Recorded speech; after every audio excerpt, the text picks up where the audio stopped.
The observation deck of Station offered a panoramic view of the spiral arm, but Elsa wasn't there for the scenery. She stood with her arms crossed, watching the security footage for the 7th time, her bioluminescent tactical marks flickering orange with frustration across her cheekbones. On the screen, a human in a gray maintenance jumpsuit moved through the corridor with the casual gait of someone who just finished mopping floors. Verk, the janitor. In the span of 47 seconds, he disarmed 12 of her best guards, warriors bred in the combat creches of Endara Prime, trained since their first breath to wield plasma rifles as naturally as breathing. "Replay Section 4 Delta," Elsa commanded. The holographic display zoomed in. Guard Unit 7-3 lunged with textbook precision, her neural enhancements calculating trajectories faster than organic thought. Verk shifted his weight, the bucket in his left hand swinging in a lazy arc. The mop handle, wooden, of all the primitive materials, caught 7-3's rifle at the exact pressure point. The weapon clattered to the deck.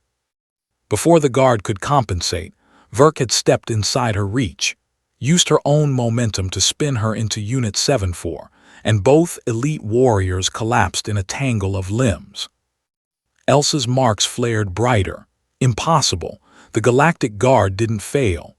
They certainly didn't fail against maintenance personnel.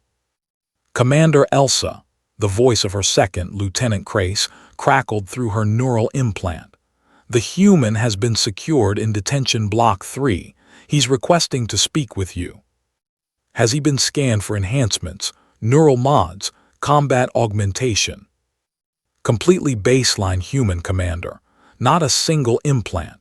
His metabolic readings indicate he consumed something called coffee approximately 1 hour before the incident," and Crace paused, his confusion evident even through the digital connection. "Appears to be humming." Elsa closed the footage with a gesture. "I'm on my way." The detention block smelled of ozone and recycled air. Through the transparent aluminum barrier, Verk sat on the bench with his legs stretched out, completely at ease. He was older than she'd expected, maybe 50 in standard years, with gray threading through his dark hair and laugh lines around his eyes. He looked up as she entered and smiled. "Commander Elsa, your reputation precedes you. Silver Star of Endara, tactical genius of the Kepler Offensive, youngest person ever to command a guard battalion." He nodded appreciably. "And you have that bioluminescent thing going on. Very impressive." Elsa activated the barrier controls, her voice cold. "You assaulted 12 Galactic guards." "Well, technically, I disarmed 12 guards. I didn't hurt anybody." Verk stood, his movements unhurried. "Your people pulled weapons on me while I was trying to fix a waste reclamation unit in Sector 7. Seemed a bit excessive for a plumbing emergency." "You entered a restricted area." "Your signage is terrible." Verk pulled a data pad from his pocket, somehow he'd been allowed to keep it, and displayed a station map. "See, the maintenance access corridor feeds directly into your restricted zone with exactly 0 warnings until you're already inside.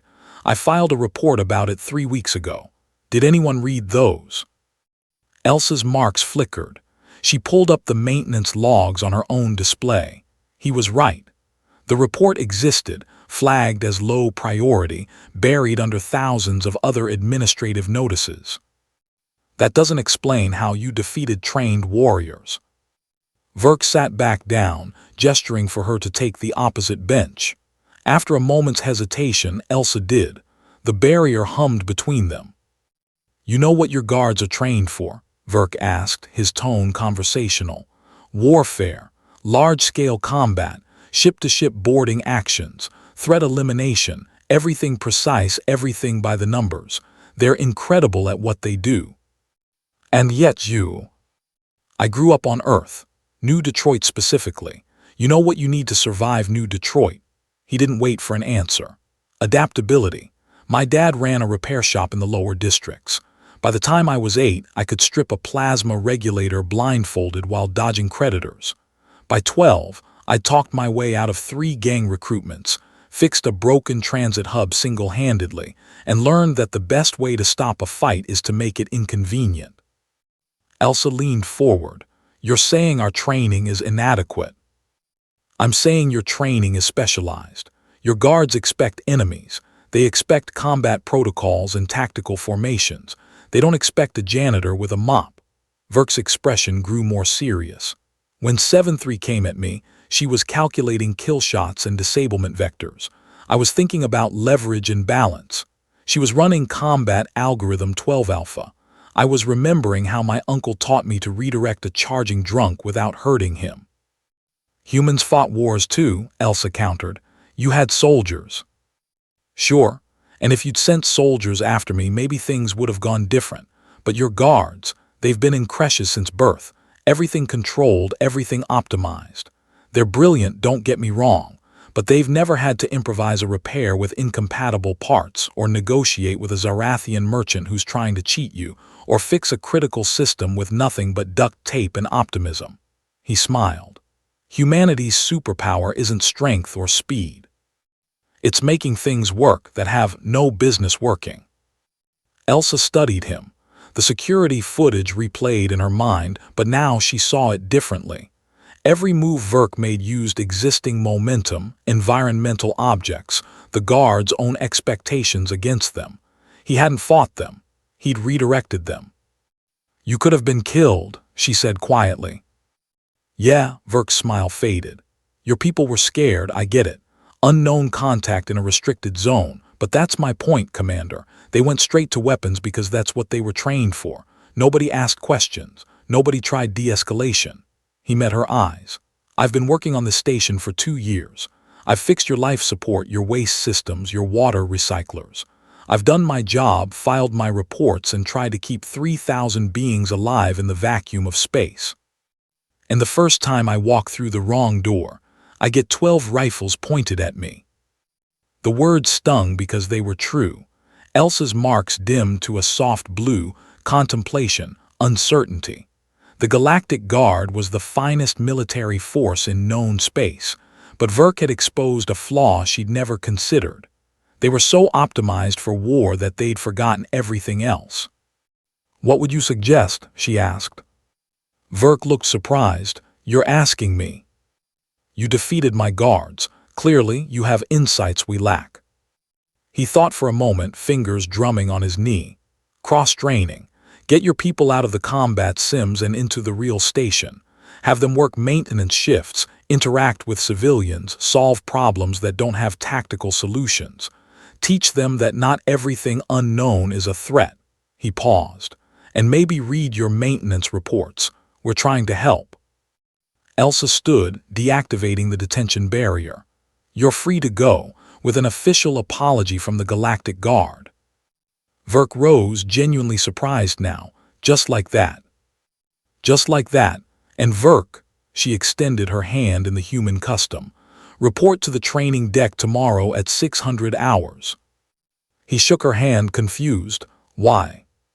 "You're going to teach my guards how to fight like a janitor."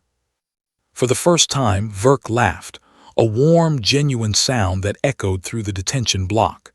"Commander, that's either the best idea I've heard all year or the worst, but I'm in."